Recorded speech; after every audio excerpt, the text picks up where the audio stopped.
salaamaaleykum wa rahmatulah waaw man la maa ngi leen si waat yaa ummi ndeyu daara yi ci waaw ko waaw di nag sunu mbaar mi sunu daara ci jàngale gis nga mu ngi ne ñu sàkku ndimbal ci jullitu yàlla rek ndax nawet bu ñu fekkee fi xale duñ jàngati mbaar mi lépp ay seen gis nga fenn fu ne la ndox mën a jaare dugg gis nga mu ngi nii xaaju sëñ yi yëpp dem na mbaar mi day seen bu baax benn néeg ji ñu jël tamit mu ngi nii fii la xale yi dégg donte xat na mais fii lañ leen di boole mu ngi nii xale yaa ngi nii mu ngi nii toog macha allah ñun ñëpp dañ leen a boole ci benn néeg xat na torop mais nag comme ñu yàlla sédde mu ngi noonu jàppandi ci rek gis nga néeg bi mu ngi nii gis nga lii lépp ay seen ay gis nga ko yëpp ay pax la koo xam ne bu tawee fa la ndox mi di jaar gis nga ko mu ngi nii gis ngeen ko moo ngi nii léegi nag lu ñu waaye mën a dimbalee rek ci njëgu seen ngi ñu xadde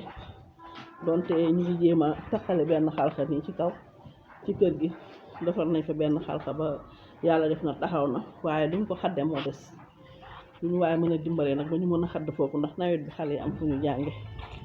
moom la ñuy sàkku dimbal ci yéen incha allahu rabbi di ci waaye mën da ci jëmmoo yàlla tax mbaar maa ngi nii waaw moo ngi gis ngeen néeg bi la xale yi ne fii la ñuy jànge waaw ci ñu waaye mën a dimbalee rek ci ay jàng incha allah wala adduwaa ko xadd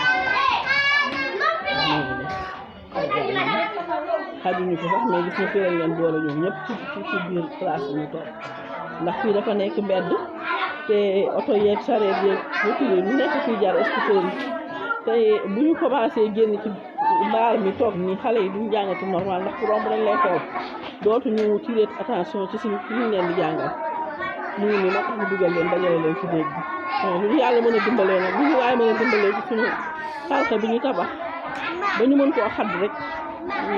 ñu ngeen jàpp ci yéen jullit yàlla yi ñu ngi leen di tàllal loxo yéen ñëpp incha allah rabbi ay jazakallahu xayran yàlla sàmm leen jàppale leen